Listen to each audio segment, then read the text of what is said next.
The first time I stopped mid-sentence, he didn't notice, not because he meant to hurt me, but because the room had already filled up with other things. It was late, one of those quiet nights where even the fridge sounds loud, and the kitchen light was the only warm thing in the apartment.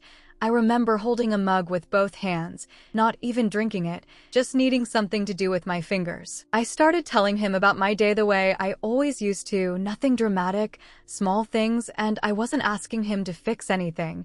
I just wanted to be witnessed. When we first got together, he was so good at staying. He let my words land, and that's why I stayed. He remembered my patterns, could tell the difference between me being fine and me performing fine. Some relationships don't break, they just stop collecting you. That kind of light is honest. It shows you what's present and what isn't. Most people don't know that's what they're asking for. They say, let me tell you something, but what they mean is, please stay here with me while I exist. Early love often feels like being studied softly, like someone is taking careful notes on who you are because you matter to them. That's a kind of intimacy people underestimate, not passion, not intensity, attention. Safety is addictive when you've lived without it. You start building a home out of moments. Sharing becomes a habit in a healthy relationship, not a performance, not a request, just a normal way of being close. Sometimes touching my wrist while I talked like a bookmark. Like, I'm here, keep going. I told him things I didn't even know I'd been carrying, and he didn't flinch, and for a while it felt like we were building something that could hold weight. Even silence felt shared. Then the questions stopped coming, not all at once, slowly enough that I started blaming myself for feeling cold, and he'd say, tell me about your day, but his eyes wouldn't lift from the screen. I'd pause, waiting for him to meet me, and the pause would stretch, so I'd fill it, talking faster, trying harder. One night I said, I think I messed up at work, and he said, you'll be fine, which used to sound comforting, but now sounded like an ending. I kept talking anyway, explaining, describing, hoping, and he said, why don't you just talk to your manager tomorrow? Just fix it, just be simple. Later in bed, I thought about texting a friend and didn't, because I shouldn't have needed to, and that didn't make me angry, it made me tired. I started editing my stories before telling them, cutting out the parts that might take too long, saving my thoughts for places that didn't expect a response, telling myself he was stressed, busy, tired, because he was.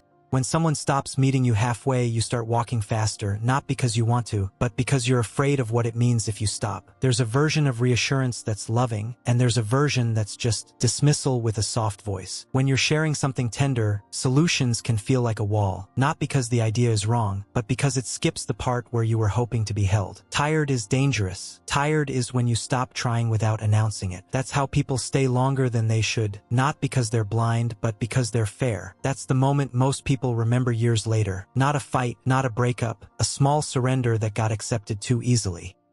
But fairness doesn't stop you from shrinking. In the car one night I said, something weird happened today, and he said, yeah, automatically. So I said, never mind, it's not important, and he nodded, relieved, and I realized I could disappear right beside him. I didn't stop sharing all at once, I just started leaving pieces out, not to punish him, but because it was starting to feel useless, and after that it became routine, unannounced.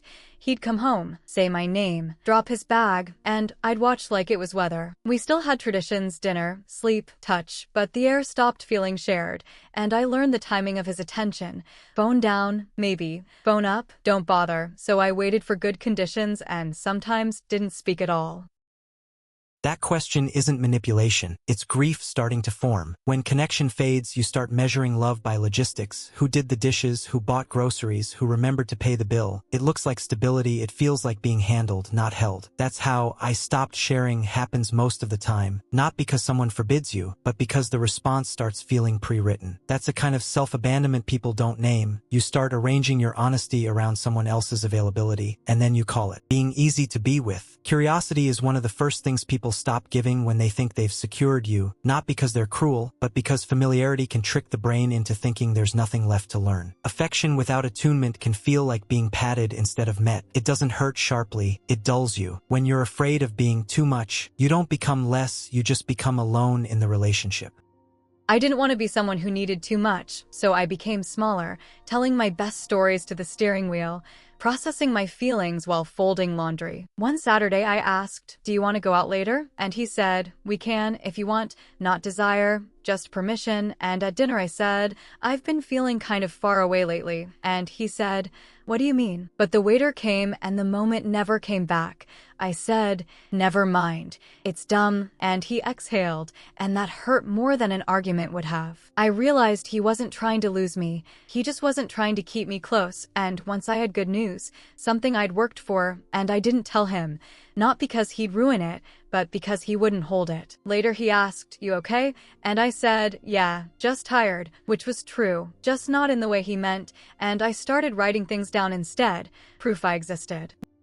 Permission isn't desire, and when you've been starving quietly, you can taste the difference immediately. Avoidance often hides behind politeness, not "I don't care," more like "I don't know how to be in this without failing." When someone accepts your never mind too quickly, it teaches you a lesson your mouth will remember next time. It teaches you that your feelings are negotiable, that intimacy is optional. That's the quiet realization, not "he never loved me," more like love isn't the same as being reached for. Sometimes you delay sharing good news when you're scared it will land flat, because disappointment doesn't need cruelty, it just needs a quiet, nice, and a quick return to the phone. That's the point where "I stopped sharing" becomes self-protection. Not spite, not punishment. A private decision to stop bleeding where no one reaches for bandages. That's a specific kind of loneliness when the question finally comes, but you don't trust the room to hold the answer. Two people can love each other and still build a life that doesn't include each other emotionally. No villain, just two nervous systems choosing the path with less discomfort. That's the emotional truth of it. You didn't stop sharing because you had nothing to say. You stopped because you started to believe you were speaking into a place where your words couldn't live. Writing becomes a substitute witness, a way to say, "Someone should know this happened," even if the someone is just you. One person can be saying, "I love you," while the other is hearing, "Please don't ask me for more," because sharing is one of the last ways we stay human with each other. And when it starts feeling useless, you don't just lose conversation, you lose the sense of being accompanied. We didn't break up, we kept being kind, but kindness started to feel like a hallway, and sometimes he'd hold my hand and I'd think about how one gesture can mean two different things at the same time. I know the moment we lost each other, it was when I had good news and my first instinct was to protect it from him, and sometimes I still turn toward him with a thought, then check the room, the distance, the light, and most of the time I keep it, not as punishment, just to have it now, a warm heart glow trapped behind my ribs while the rest of the apartment stays a little too cool.